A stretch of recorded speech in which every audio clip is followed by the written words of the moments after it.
जबरदस्त जोश है, आरएलपी के प्रति उत्साह है, जोश है और विश्वास है कि सत्ता के बिना अधिकार और हक अपन दिला नहीं सकते जनता को। मैं अभी जो सड़कें बनी हैं हाथों हाथ टूट रही है, इसका क्या कारण? तो वो शुरुआत में बोला था ना, भ्रष्टाचार बहुत ज्यादा फैला, नेता मिले हुए हैं, अधिकारी मिले हुए हैं और ठेकेदार की तो पूछो ही मत। वो एक दूसरे से कंपटीशन के चक्कर में पहले मुर्दी रेटों के अंदर, कम रेटों के अंदर काम ले देते हैं और फिर हर जगह उनको पैसा बांटना पड़ता है, इसलिए काम क्वालिटी का होता नहीं है। हजारों की संख्या में पैदल लोग रामदेरा जा रहे हैं, उनके लिए पीने की पानी की व्यवस्था नहीं है। अगर जनता में को विश्वास करके अपने ऊपर भरोसा करेगी और विधानसभा में भेजेगी तो सभी जो मूलभूत आवश्यकता हैं, जो बाइतू को एक अच्छी फैसिलिटी की ज़रूरत है, वो सारी सब ज़रूरतों को पूरा करने का पूरा भरसक कोशिश करेंगे, प्रयास करेंगे। छात्रावास है, उसकी हालत ऐसी है कि आज उसके अंदर कोई जाना नहीं चाहता है। एक समय ऐसा था कि यहाँ आज राष्ट्रीय लोकतांत्रिक पार्टी की बूथ स्तर की कार्यकारिणी की बैठक हुई, जिसमें सदस्यता अभियान को लेकर बूथ स्तर पर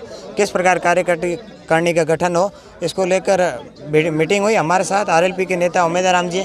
उमेदवार राम जी नमस्कार। नमस्कार भाई साहब, नमस्कार। कार्यकर्ता में किस प्रकार का जोश है? बहुत जबरदस्त जोश है, आरएलपी के प्रति उत्साह है, जोश है और विश्वास है। क्या क्या मुद्दे हैं जिनके ऊपर आप? अब देखो, जनहित के मुद्दे हैं।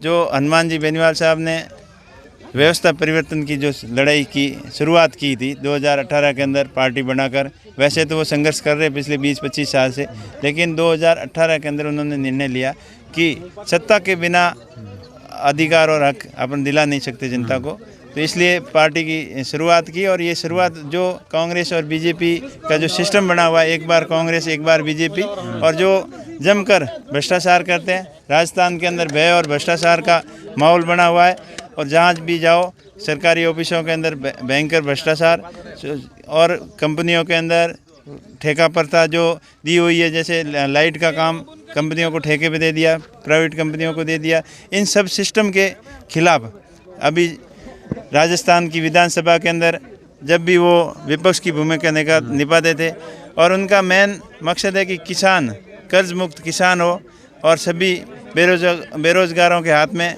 रोजगार हो, हर हाथ रोजगार, हर किसान खुशहाल, किसानों को फ्री बिजली, किसानों के खेत तक पानी, टोल मुक्त राजस्थान, भय और भ्रष्टाचार मुक्त राजस्थान, ये इनके मेन जो मुद्दे हैं। और लोगों को आधारभूत सुविधाओं से वंचित जो आज 70 साल हो गए, अभी भी जब चुनाव आता है तो पानी, लाइट, ये जो मेन आधारभूत सुविधाएं हैं ना, उनके लिए लोगों को संघर्ष करना पड़ रहा है, अभी भी कर रहे हैं। जो 70 साल से जो काम नहीं हुए उनको सुचारू रूप से कैसे हो, शिक्षा की व्यवस्था के अंदर आमूल चूल परिवर्तन कैसे हो, ऐसी शिक्षा की व्यवस्था हो। हनुमान जी का एक सपना है कि गाँवों के अंदर अच्छी से अच्छी शिक्षा की फैसिलिटी हो, अच्छी स्कूलों की बिल्डिंग अच्छी हो, पढ़ाने वाले टीचर अच्छे हों, ताकि शिक्षित युवा शिक्षित होगा और होशियार होगा, तभी जाके ये बेरोजगारी और ये समस्याएं का समाधान होगा। सड़कें बनी हैं हाथों हाथ टूट रही है, इसका क्या कारण? तो वो शुरुआत में बोला था ना, भ्रष्टाचार बहुत ज़्यादा फैला हुआ है, सब जगह बहुत ही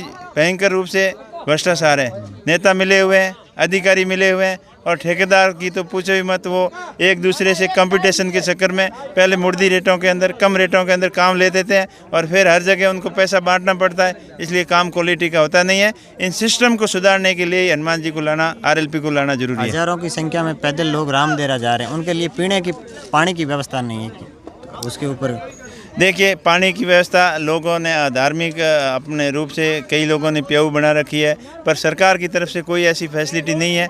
वसुंधरा की सरकार में एक बार घोषणाएं तो की थी और बहुत ज़्यादा बजट के अंदर भी बड़ा घपला हुआ था कि राजस्थान सरकार पैदल पथ बनाएगी, प्याऊ बनाएगी, उसके ऊपर कोई काम नहीं हुआ। और अभी भी आज की तारीख में भी पैदल यात्रियों के लिए कोई सुविधा नहीं है, लेकिन लोग धार्मिक रूप से अपना सराय वगैरह खोली है, अपने लेवल पर प्रयास कर रहे हैं, लेकिन उनको काफ़ी दिक्कत आ रही है पानी की। भाई तुम्हें रोडवेज बस स्टैंड नहीं है, इतने मंत्री है यहाँ से। देखो 2008 जब विधानसभा बनी सबसे पहली बार, तब से बाईतू के अंदर रोडवेज बस की और ये बहुत सारी समस्याओं के बारे में नेता वादा तो करके जाते हैं, लेकिन धरातल पे काम नहीं हुआ। अगर जनता को विश्वास करके अपने ऊपर भरोसा करेगी और विधानसभा में भेजेगी तो सभी जो मूलभूत आवश्यकता हैं, जो बाइतू को एक अच्छी फैसिलिटी की ज़रूरत है, वो सारी सब ज़रूरतों को पूरा करने का पूरा भरसक कोशिश करेंगे, प्रयास करेंगे। एक अपने शौचालय बनाए, अभी बाइतू एक ही मात्र शौचालय है जिसके अंदर बीजेपी के राज में बनाए, उसकी स्थिति ऐसी है कि लोग उसके पास से गुजरना नहीं चाहते हैं। उसके ऊपर देखो, बीजेपी का हो या कांग्रेस का हो, पिछले जो 25 साल से भयंकर भ्रष्टाचार चल रहा है और ये नेता और अधिकारी मिलकर ये प्रयास करने में रहते हैं कि हम ज़्यादा से ज़्यादा पैसे कैसे कमाएं। इसी चक्कर में सारे काम जो सरकारी काम है उसमें से 99% काम तो ऐसे हो रखे हैं जिसकी कोई क्वालिटी नहीं है। चाहे रोड का देख लो, हॉस्पिटल की बिल्डिंगें देख लो। अभी पिछली साल डॉक्टर साहब के ऊपर एक सज्जा टूट के गिर जाता और वो बिल्डिंग बने हुए सिर्फ 7-8 साल ही हुए हैं। तो हर जगह स्कूल, सरकारी स्कूलों के अंदर देख लो, कभी अखबारों में सुनने आता है कि डॉक्टर ऑपरेशन करके बाहर निकलता है और ऊपर से छत का ऊपर प्लास्टर गिर के उनकी मृत्यु भी हो जाती है। तो ये सिस्टम की फेलियर है, हर जगह भ्रष्टाचार बहुत ज़्यादा फैला हुआ है, इस वजह से ही ऐसा हो रहा है। लेकिन हनुमान जी का ये सपना है कि ईमानदार नेता आए और ईमानदारी से इनके भ्रष्टाचारियों के ऊपर अंकुश लगाकर जनता को सुशासन मिले, यही हनुमान जी का सपना है। एक लास्ट सवाल, बाइतू का जो किसान छात्रावास है उसकी हालत ऐसी है कि आज उसके अंदर कोई जाना नहीं चाहता है। एक समय ऐसा था कि यहाँ के उस हॉस्टल से बच्चे पढ़ के बड़े बड़े ऊंचे ऊंचे पदों पर आज पहुँचे। देखिए, उसकी केयर नहीं की, समय के साथ में आवश्यकताओं भी बदलती रहती हैं।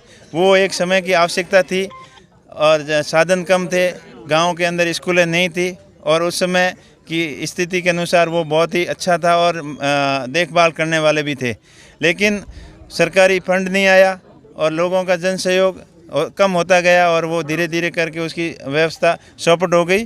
हमारा प्रयास ये रहेगा हर ब्लॉक स्तर पर, हर एक पंचायत समिति स्तर पर अच्छे से अच्छी शिक्षा के लिए फैसिलिटी हो, चाहे वो कोई समाज मिल के तय करे या सरकार की तरफ से हो या जन सहयोग से हो, अच्छी फैसिलिटी करेंगे ताकि बच्चे शिक्षा के क्षेत्र में अच्छे जाएं। जैसे यहाँ से अपने जगदीश जी IPS बने, तो और भी कई इंजीनियर्स बने हैं, डॉक्टर्स बने हैं। प्रतिभाओं की कोई कमी नहीं है, सिर्फ उनको निखारने वाला चाहिए और उनको मोटिवेट करने वाला चाहिए। भगवान ने साथ आप लोगों का आशीर्वाद रहा तो ऐसी कोई कमी नहीं छोड़ेंगे जो आवश्यक हो समय के लिए और समय के साथ में शिक्षा के लिए हो, चिकित्सा के लिए हो, हर क्षेत्र के अंदर अच्छा करने की कोशिश करेंगे। आपने अपने निजी फंड से स्मार्ट बोर्ड भी दिया है स्कूलों में, ऐसी जानकारियाँ आ रही, कितने स्कूलों में स्मार्ट बोर्ड दिए हैं?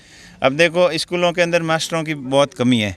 अब स्कूलें बहुत ज़्यादा क्रमोन्नत कर दी और पहले भी जो मास्टर थे यहाँ, तो ट्रांसफ़र से बैन खुला तो अपने अपने सिफारिश लगा के, कोई राजनीतिक अप्रोच से, कोई गांधी जी की अप्रोच से, कोई किसी भी तरीके से अप्रोच लगा के यहाँ सारी स्कूलें खाली हो गई और उस खाली स्कूलें होने के बाद में भी कई स्कूलें क्रमोन्नत कर दी। अब अशोक गहलोत जी बाड़मेर आए थे, तब एक नेताजी कह रहे थे कि आप तो सिर्फ 400-500 स्कूलें खोल दो, मास्टर एक ही लगाने की ज़रूरत नहीं है। पता नहीं वो क्या सोच रहे होंगे, या तो उनके मन में होगा कि सोशल मीडिया में आज छोटे बच्चे भी मोबाइल से पढ़ जाते हैं, तो उन्होंने ये सोचा होगा कि मास्टरों की आवश्यकता नहीं है, बच्चे अपने आप पढ़ जाएंगे, खाली स्कूल खोलो। तो मैंने एक सबसे बड़ी कमी महसूस की।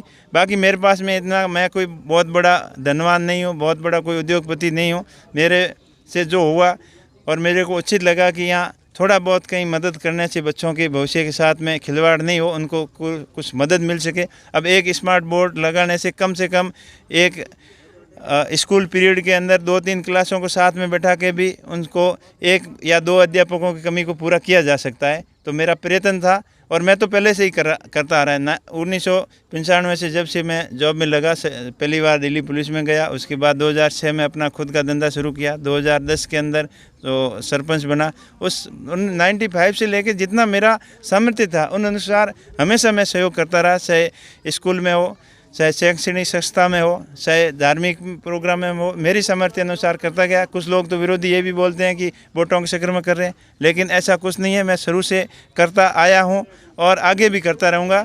रिजल्ट चाहे कुछ भी रहे, लेकिन जन सेवा का मेरा जो मकसद है, जो मेरी सामर्थ्य अनुसार जहाँ होना चाहिए वहाँ मैं आगे भी करता रहूँगा। बीजेपी की क्या स्थिति है भाई? तो अब देखो, बीजेपी का हमें पता नहीं, बीजेपी वाली स्थिति बीजेपी वाले जाने, कांग्रेस की स्थिति कांग्रेस वाले जाने। हम तो इतना ही कहेंगे, हमारी स्थिति बहुत मजबूत है और इन युवाओं के, कार्यकर्ताओं के भरोसे, सब बुजुर्गों के आशीर्वाद से इस बार बाइतू के अंदर सॉलिड जीत हमारी होगी, जनता का आशीर्वाद हमारे ऊपर रहेगा।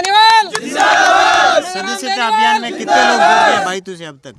देखो हज़ारों की संख्या में बायतू से सदस्य जुड़े हैं और ये ऐतिहासिक रहेगा। सबसे ज़्यादा बाड़मेर ज़िले के अंदर बायतू से जुड़ रहे हैं और पूरे राजस्थान में बाड़मेर ज़िले का दूसरा तीसरा नंबर लग रहा है और पूरे राजस्थान में सबसे ज़्यादा सदस्य बाड़मेर ज़िले से जुड़ेंगे, ऐसा मुझे पूरा विश्वास है। तो ये थे उम्मीद राम जी बेनीवाल।